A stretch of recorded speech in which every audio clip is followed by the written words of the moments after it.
Good morning. Another morning of perspective. So I wanted to share.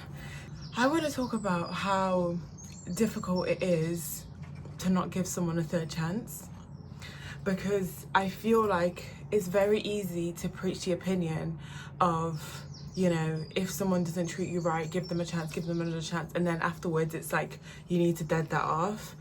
But I feel like a lot of people who aren't aware, quote unquote aren't aware, would expect multiple chances. And I think it makes it difficult for you then to take a stance and stand behind your decision.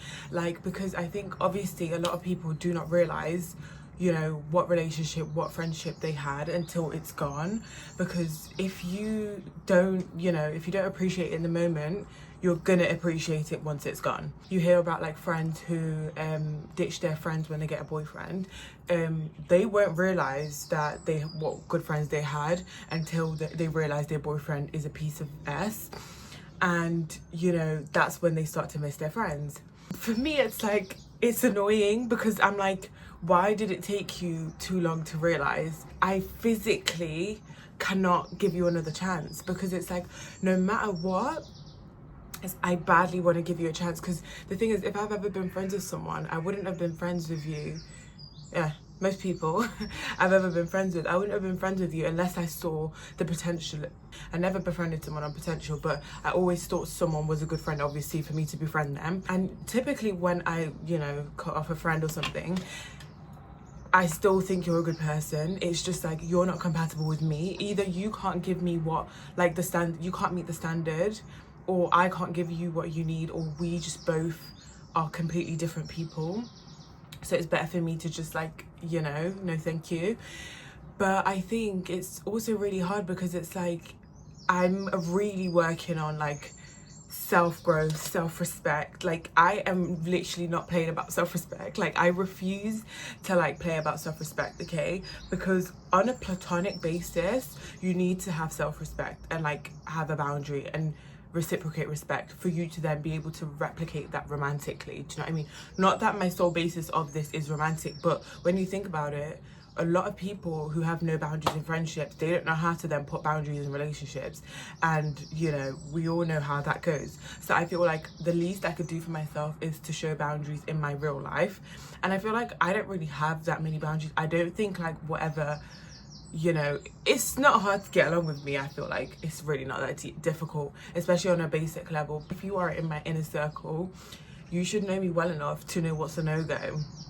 And the thing is, I feel like I have always given people chances based on history, and based on the fact that, again, I do see you as a good person. And I always think I always try to give you the benefit of the doubt in terms of your intentions. I'm obviously not going to jump to the first conclusion that you meant to hurt me. I'm just gonna take a deep breath, look at it from a different perspective, because why would you choose to jump to the first bad conclusion about your friend? You know what I mean?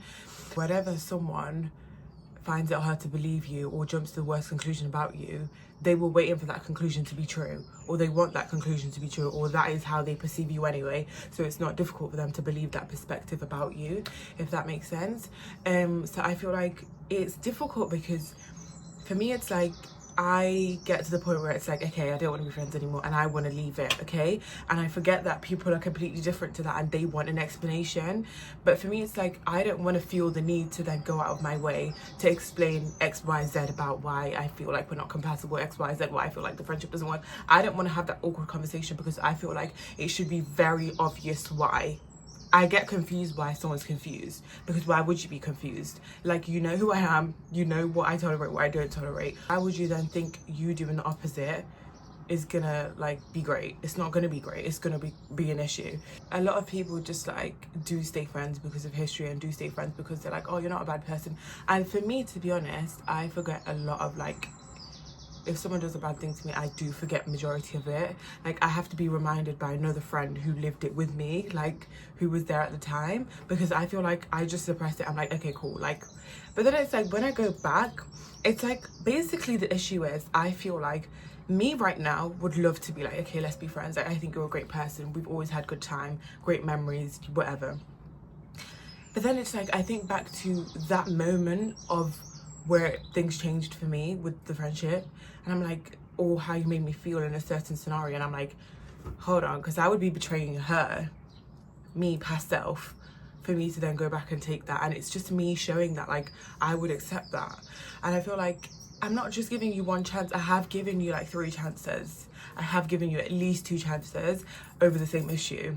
So it's like, how many chances more? We're just proving that it's we've seen a pattern. So it's like, it's difficult because I feel like a lot of the time the opposite person, or like the person I'm having this situation with, they're not like necessarily self-aware enough or progressive enough to know that someone could still want to be friends with you, but know that it's the best thing not to be. But I just always have to remember like how you treated me in that moment. But I think it's also worse when you fall out with someone over a boy. I hate that so much because it's like very rare, but also for me, but also, well, no, wait, let me clear that up. Not like we're fighting over the same guy, no. Typically it's like I'm not supportive, okay? And why would I be supportive if, you know, I'm ready to throw a party when I see my friends be treated well, or like in a good relationship, and like, yes, he worships her, does everything, yes, treats her right as she should. That is my dream for my friend, okay? If it's now the opposite, no, it's not gonna work, okay? So the thing is with that, it's like, I then have to think like, question you, because I can't tolerate that in my life. And it's a thing where it's like, even like people that I've been friends with, I think a lot of people get stuck in like secondary school mindsets, or like just teenager mindsets, even though like fair enough, like I am only just 20, you know, we just left teenagerhood, but I'm talking like mid-teens, you know, when it's like the typical secondary school drama. Respectfully, I left secondary school 4 years ago. I left the drama 4 years ago. Like, I even left the drama before that, like, because I was here to have a good time, not like to be in drama with anyone after a certain point.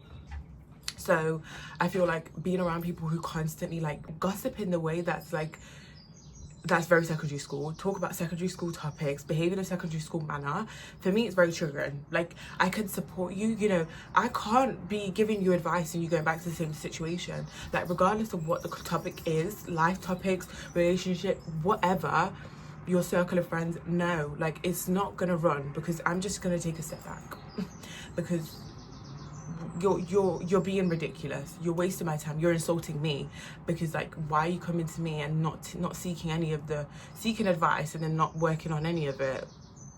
Don't waste my time, respectfully. And I feel like a lot of the time it's probably easier to distance yourself, but I don't like distancing myself. I just like to just be done. Like, I don't like the like, ooh, slow motion. No, just let's finish it now, because I want everyone to understand where they are. I don't want someone to think I've led them on and da da da da. No, let's make the boundaries clear right here and then.